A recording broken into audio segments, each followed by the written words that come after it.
You think the most dangerous man in the room is the one throwing punches, screaming threats, or flashing his wealth. You are dead wrong. The absolute most lethal weapon on this planet is a mind that is completely, terrifyingly calm. While you burn through your limited energy acting like an emotional explosive, the truly dominant predators are watching you from the shadows, calculating your exact point of collapse. Your hot temper doesn't make you look dangerous. It makes you predictable. It makes you a target. The fundamental mistake of the modern slave is confusing noise with power. Marcus Aurelius walked into rooms filled with treacherous senators, invading armies, and collapsing economies, yet his pulse never spiked. He knew that an angry reaction is just a visual confession of weakness. When you let external chaos dictate your internal state, you aren't fighting the world. You are surrendering to it without a fight. True psychological warfare begins when you stop participating in the circus. A calm mind is a lethal weapon because it does not absorb the garbage that other people throw at it. It reflects it right back, forcing the aggressor to drown in their own toxicity. Stoic authority is born in the quiet spaces of the soul where panic is systematically executed before it can breathe. By remaining absolutely motionless while everyone else is screaming, you shatter their reality. You become an unreadable, unstoppable force. Your stillness isn't passivity, it is a declaration of total ownership over the environment. But the immediate threat to your sanity is ticking closer by the second. If you continue to allow the loud, superficial noise of social media and toxic individuals to disrupt your focus for just one more hour, you will lose the only edge you have. By tonight, your lack of emotional defense will leave your mind wide open to a devastating psychological ambush that you will not survive. You are wasting your life fighting battles that do not matter. Every time someone tries to provoke you, you brace for impact, put your fists up, and exhaust yourself resisting them. You think fighting back proves your strength. In reality, you are just validating their existence. The most dangerous thing you can do to an attacker is to give them absolutely nothing to hit. The second lesson is mastering the Stoic art of psychological non-resistance. Epictetus taught us that no one can hurt you unless you cooperate with the injury. When an insult or a crisis hits, your natural instinct is to push back with equal force. A powerful mind does the exact opposite. It steps aside and lets the attack fly into the empty void. This is not cowardice, it is a cold, devastating strategy. Imagine a runaway train crashing into a solid concrete wall. It causes massive destruction. But imagine that same train flying off a cliff into thin air. It destroys itself by its own momentum. That is what happens when you meet chaos with absolute stillness. You do not absorb the blow, you do not fight the energy. You simply let the toxicity of your opponent burn itself dry against your indifference. This level of emotional intelligence paralyzes people. They expect a fight, they prepare for an argument, but instead, they are met with a freezing, unbothered silence.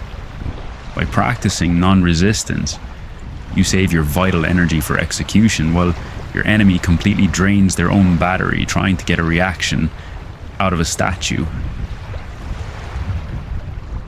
But look closely at the immediate trap waiting for you. If you choose to engage in the very next petty argument that comes your way today, you will hand your opponent the exact weapon they need to destroy your reputation.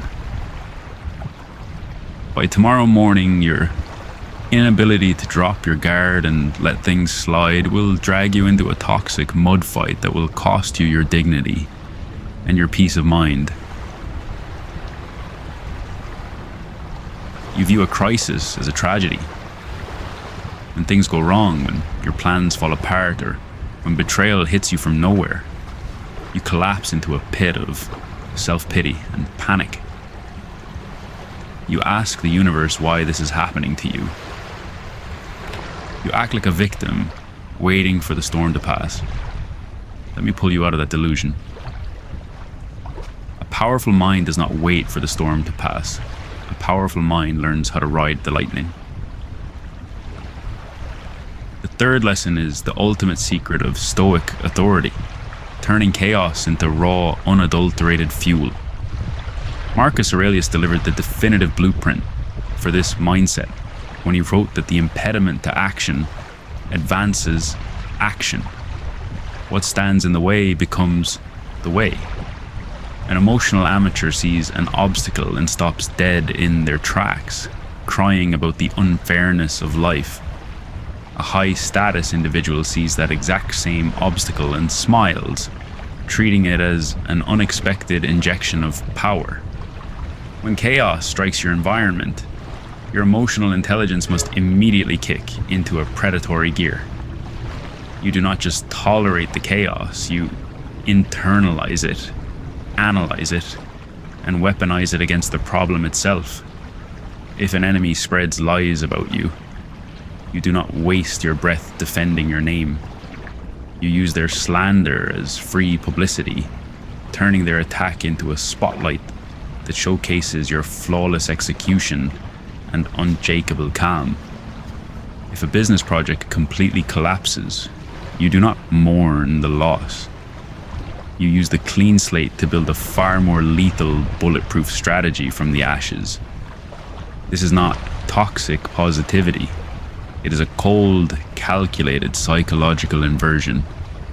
You become an alchemist, converting insults into motivation, betrayal into heavy focus, and disaster into an elite competitive advantage. While the rest of the world is weeping in the corners of the room, you are quietly using their panic to accelerate your climb to the top of the food chain. But the countdown to your next massive test has already begun. If you choose to panic when the very next unexpected problem hits your desk today, you will validate every single person who doubted your capability. By tonight, your inability to convert friction into power will cause your entire operation to fracture, leaving you completely broken at the feet of those who want to see you fail. You are desperate to look important.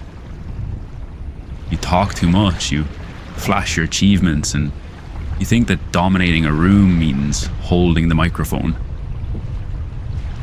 You are completely blind to how insecure that makes you look. The highest status individuals do not enter a room to be seen.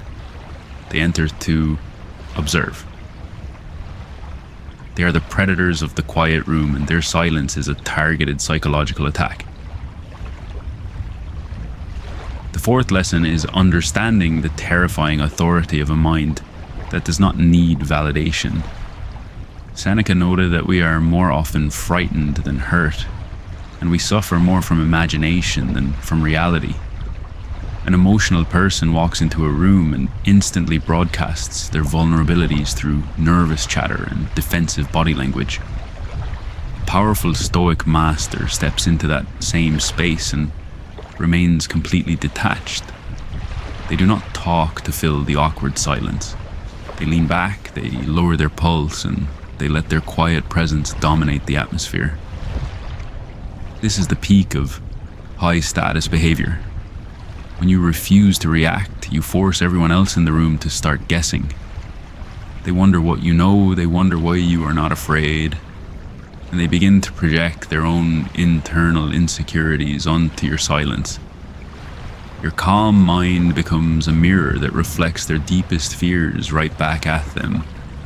By maintaining an unshakable, silent focus, you manipulate the psychological temperature of the entire environment without saying a single word.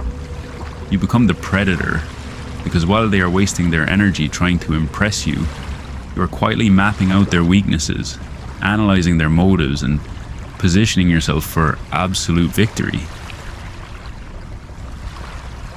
But the walls are closing in on your lack of restraint. If you fail to adopt this quiet, predatory posture in your very next social interaction, you will bleed out your authority for a few seconds of cheap attention. By tomorrow afternoon, your desperate need to talk and explain yourself will expose your strategic plans to a competitor who will use that exact information to replace you entirely. You are still a hostage to your own biology. You like to think you are an independent thinker, but you are just an emotional reflex machine. A single sharp insult can make you sweat. A sudden crisis can make you drop to your knees. If you do not own your mind, you do not own anything. It is time to stop playing the victim, drop the childish drama, and claim the ultimate sovereignty of ice. The fifth lesson is the total integration of a proactive, unshakable Stoic mind. Epictetus gave us the ultimate ultimatum. No man is free who is not master of himself. When you achieve this elite level of emotional intelligence, the external world loses its power over your life entirely. You no longer care about the opinions of low-value people. You no longer fear the unexpected twists of fate. You look at chaos not as a threat to your survival, but as a minor ripple on the surface of a deep, frozen lake. Your calm mind is the most dangerous weapon because it is completely bulletproof. You do not react to what happens. You execute what is necessary. When a massive storm hits your career, your finances, or your personal life, you do not cry out in panic. You step up to the captain's wheel, you lower your voice, and you issue cold, calculated commands that guide your ship straight through the fire. You become the absolute anchor for everyone around you, drawing supreme authority from your refusal to bend. This is the difference between a background character who gets crushed by life and a high-status leader who dictates reality. Stop letting the world set your temperature. Become the ice. But this is your final line in the sand. If you click off this video and instantly return to your weak, explosive, and hyper-reactive habits, you are voluntarily signing your own psychological death warrant.